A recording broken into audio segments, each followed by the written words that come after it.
remember I was raising money for a startup a bunch of years ago, and my investors, new investors, they did reference calls on me. And they told me, one of them, we had lunch, and he said, you know, it's never happened before. I called 3 of your references that you didn't give me, just people you'd worked with. And they all began to describe you with the same sentence. They all said, Nataly is a force of nature. And I remember when he was telling me this, my ego was so excited. I was like, I haven't slept in 5 days. I can hardly see straight, but I am a force of nature. But I really felt that. I was like, I have a cape. I can do anything. Well, 6 years ago, that superhero cape was stripped off because I just stopped. My world just went dark. I stopped being able to function. When I tell you I suffered a burnout, I mean that very literally. It was like the light of life just went out. I stopped being able to function as a CEO, as a leader, as a mom, as a human. It was really, really scary. And I actually want to show you a photo. So right around that time, I gave a TED Talk in Boston, one of the largest TEDx conferences, sharing the story of how I went from a Russian refugee to creating this company that was helping millions of people live better lives. And I show this to you because burnout can look like this. I mean, I look pretty good, right? And so I share this with you because many of us are really good at hiding how we feel, at hiding our exhaustion, at hiding our burnout. And I was pretty good until I wasn't. But if I'm really honest with myself, I had been burning out daily for years before I got to this point. And I want to share with you some things that I experienced because I want you to become aware of how you feel, because nobody here is a superhero. You're all fantastic achievers. You're all awesome humans, but nobody here is beyond humanity. And so I want you to become aware of how you feel, and then we're going to talk about some ways that you can actually fuel yourself. So some of the things I had been experiencing on a daily basis, I was always exhausted. Like always, at the end of the day, I just felt empty.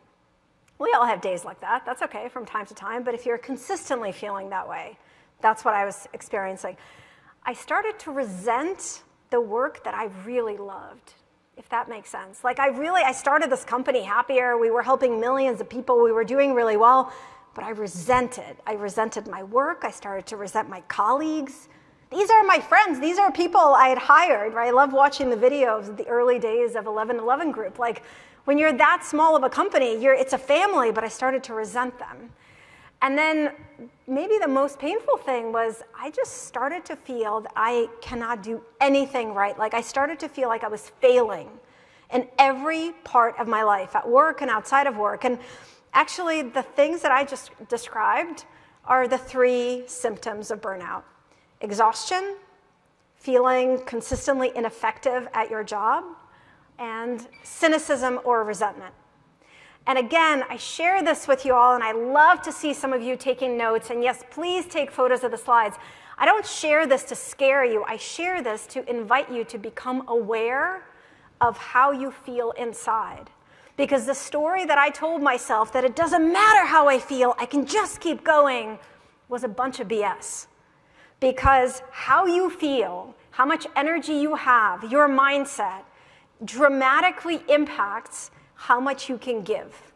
It determines whether you can do your job well in a sustainable way or whether you get to a place where you're feeling burnt out.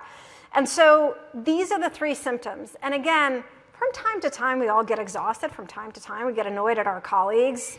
If you never get annoyed at your colleagues, that'd be weird. Anyone here?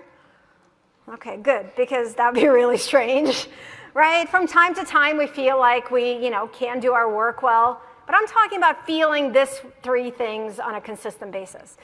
So if you're feeling this, I want to invite you to pause and make some changes to not feel this way. This might sound like what I'm saying is really basic, but it wasn't basic to me. Because even when I stopped being able to function, I wouldn't admit to myself that I needed to change something in my life because I was a force of nature. I was a superhero. There was a lot of shame that I felt around, what do you mean burnt out? I'm not burnt out. People like me don't get burnt out, right?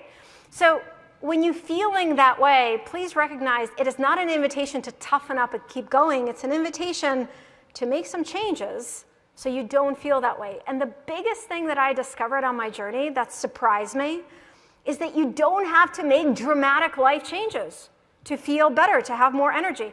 That's what I thought I'd had to do. I remember I was sitting at home, I had to lay off my team, by the way. I want to be really specific with you.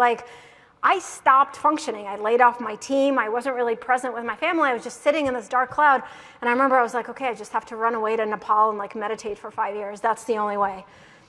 That sounds nice to some of you. I like that. Okay, this side is into Nepal meditation. Interesting. Okay.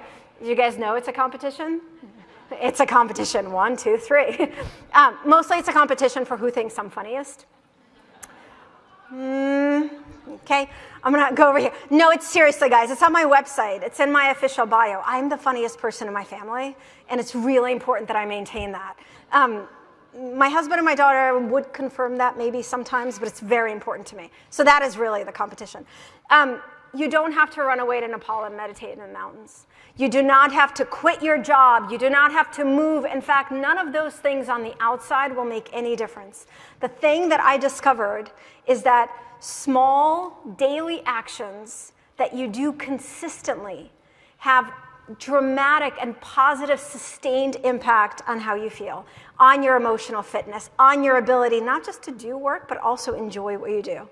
And so I want to share some of those with you, but before we go there, I just want to be that voice that maybe you hear now, but you really hear later. But if you're feeling exhausted and resentful and depleted consistently, there's nothing wrong with you. That is not a sign of you failing. That is a sign of your humanity. And that is an invitation for you to do something to honor that.